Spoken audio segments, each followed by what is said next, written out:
ಪ್ರತಿಯೊಂದು ದೃಶ್ಯವು ಬೇರೆ ಬೇರೆ ಕುಟುಂಬಕ್ಕೆ ಸಂಬಂಧಿಸಿದ್ದಾಗಿದೆ. S group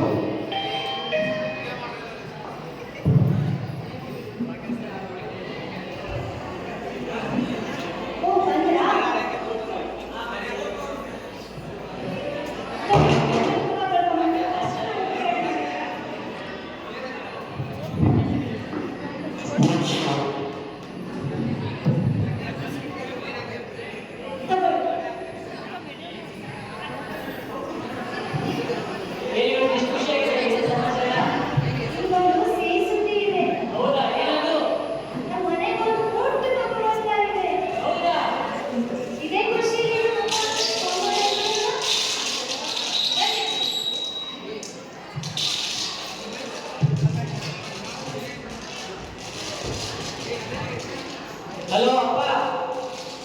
hello. ಹಲೋ ಏನು ಸಮಾಚಾರ? ಆರಾಮಿದ್ದೀರಾ? ನಿಮಗೆ ಸಿಹಿ ಸುದ್ದಿ ಅಪ್ಪ. ನೀವು ಅಜ್ಜ ಆಗ್ತಾರೆ, ನನ್ನ ಅಪ್ಪ ಆಗ್ತೀನಪ್ಪ. ಹೌದಾ? ತುಂಬ ಸಂತೋಷ ಕೊಡಿ. ಹಲೋ ಹಲೋ ಅಮ್ಮ. ಹೇಳಿ ಮಗ, ಏನಾಯ್ತು? ನಿಮಗೆ ಸಿಹಿ ಸುದ್ದಿ ಅಮ್ಮ. ಹೇಳು. ನೀವು ಅಜ್ಜ ಆಗ್ತಾರೆ, ನನ್ನ ಅಪ್ಪ ಆಗ್ತೀನಮ್ಮ. ಹೌದಾ? ತುಂಬಾ ಒಳ್ಳೆ ವಿಷಯ. ಹಲೋ. ಚೆಕಪ್ ಮಾಡಿಸ್ಕೊ ಬಂದ್ರಾ? ಇನ್ನ ಇಲ್ಲಮ್ಮ, ಮಾಡಿಸ್ಬೇಕಮ್ಮ, ಹೋಗ್ಬೇಕು. ಅದೇನಾದ್ರೂ ಹೆಣ್ಮಗು ದಯವಿಟ್ಟು ತಪ್ಪಿಸ್ಬಿಡ. ಅನಿಷ್ಟ ನಮಗೆ ನಮ್ಮ ವಂಶಕ್ಕೆ ಒಂದು ಗಂಡು ಮಗುನೇ ಬೇಕು. ಸರಿ ಅಮ್ಮ, ಹೋಗ್ತೀವಿ. ನಾಳೆ ಚೆಕಪ್ ಮಾಡಿಸ್ಕೊಂಡ್ಬರ್ರಿ. ಸರಿ ಅಮ್ಮ.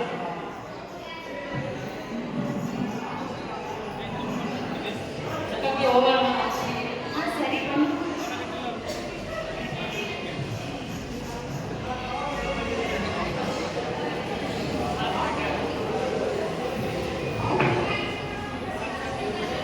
ನಮಸ್ತೆ ಡಾಕ್ಟರ್. ನಮಸ್ತೆ.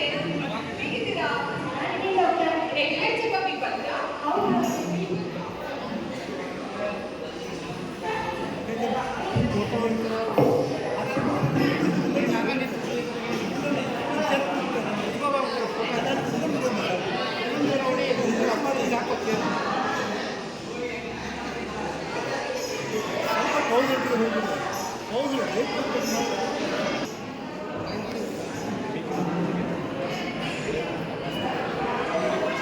ರಿಪೋರ್ಟ್ಸ್ ಎಲ್ಲ ಬಂದಿದೆ.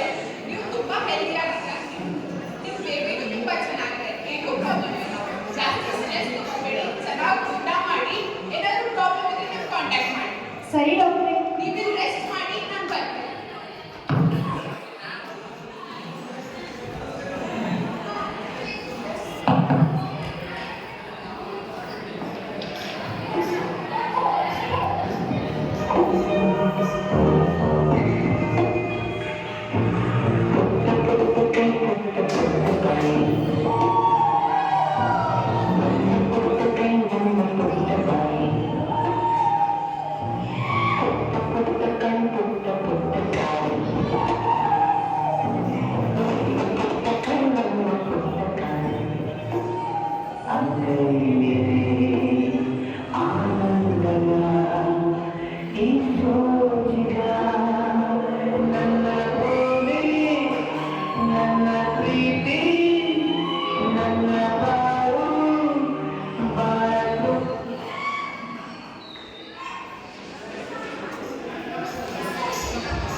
ದೃಶ್ಯ 2 ಶಾಲಾ ಪಾಲಕಿ.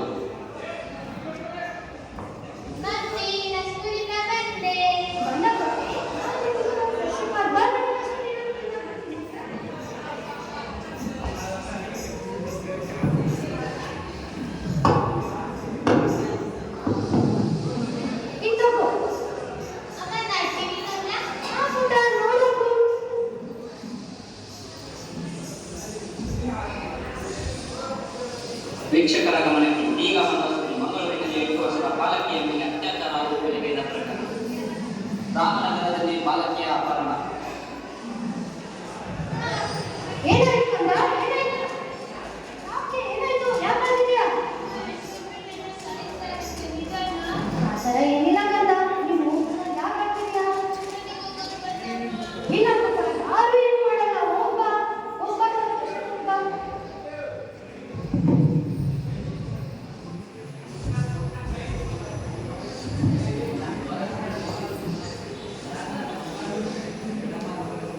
ರಾಮನಗರದಲ್ಲಿ ಬಾಲಕಿಯ ಅಪಹರಣ. ದೃಶ್ಯ 3 ವಿದ್ಯಾರ್ಥಿನಿಯ ಮೇಲೆ ಹುಡುಗರ ಕ್ರೂರತನ. ಏನೋ ಮಚ್ಚ ನಮ್ಮ ಕಾಲೇಜಲ್ಲಿ ಹುಡುಗಿಗೆ ಬಲ ಬಂದ್ಬಿಟ್ಟಿದ್ದಾಗೈತೆ, ಯಾರು ಕಾಡ್ತಾನೆ ಇಲ್ಲ. ಅವ್ರಿಗೂ ಯಾವ್ದು ಕಾಣ್ತಾ ಇಲ್ಲ. ನೋಡ ನೀನು ಯಾರು ಬರ್ತಾರ ಅಂತ ನೀವು ನೋಡ್ತೀರಾ?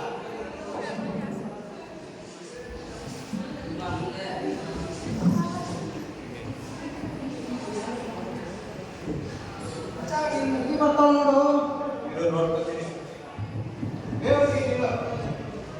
ಏ ಹುಡುಗಿ ನಿಂಗ್ಯಾಕ ಮಾಡ್ತಿದ್ದೀರಿ ಮಗ, ಪ್ರೀತಿ ಪಾಠ ಹೇಳಿ ಕೊಡ್ತೀನ್ಪ.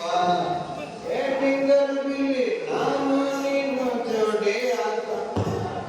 ಏ ಹುಡುಗಿ ನಿಂತ್ಕೋ, ಎಲ್ಲಿ ಹೋಗ್ತೀನಿ ಅಂದ್ರೆ ನಮಗೆ ತುಂಬಾ ಇಷ್ಟ. I love you. ಇಷ್ಟ ಆಗಷ್ಟು ಪ್ರಶ್ನೆನೇ ಬರಲ್ಲ. ನಾನು ಒಂದ್ಸಲಿ ಕಂಡಿದ್ಮೇಲೆ ಆಗೋಯ್ತು. ನಾನು ನಿನ್ನ ಪ್ರೀತಿ ಮಾಡ್ತಿದ್ದೀನಿ, ನೀನು ಪ್ರೀತಿ ಮಾಡಲೇಬೇಕು.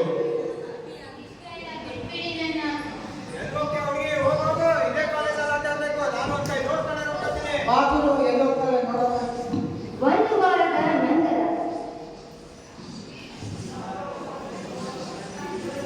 ಇವ್ರು ಈ ಸರಿ ಬಂದಿದ್ದಾಳೆ. ಏನು ನೋಡ್ಕೊತೀನಿ ಮತ್ತು ತುಂಬಾ ಜಾಸ್ತಿ ಆಗುತ್ತದೆ. ನಾನು ತಿಳಿದಲ್ಲ, ಏನ್ ನಿರ್ಧಾರ ಮಾಡಿದೆ, ಇದೇ ನಿನ್ ಕೊನೆ ನಿರ್ಧಾರ. ಹೇಳು.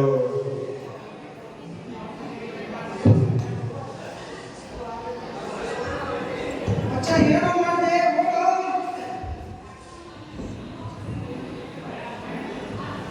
ದೃಶ್ಯ 4 ಮದುವೆ ಮುಗಿದ ನಂತರ ಹೆಣ್ಣು ಮಗನಿಗೆ ಗಂಡನ ಮನೆಯಲ್ಲಿ ಇರುವ ಕಷ್ಟ.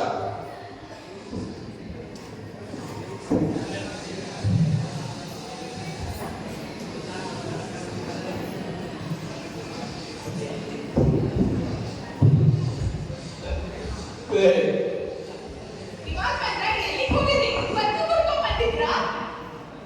ನಮಸ್ಕಾರ. ನಮಸ್ಕಾರ ಮೇಡಮ್. ನಮಸ್ಕಾರ. ನೀವು ಕುತ್ಕೊಳ್ಳಿ, ಊಟ ಬಡಿಸ್ತೀನಿ.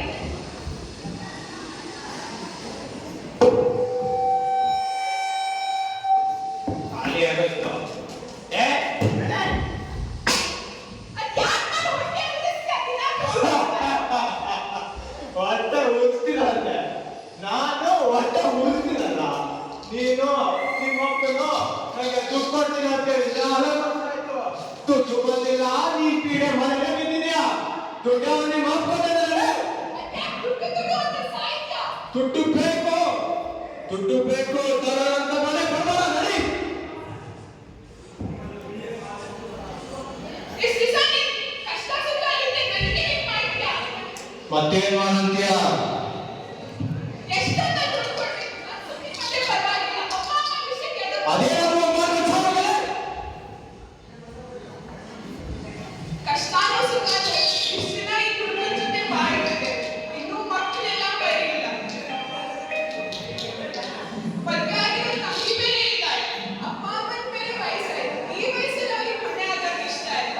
ಈ ಹುಡುಗನ ಜೊತೆ ಅಂತೂ ಸಂಸಾರ ಮಾಡಕ್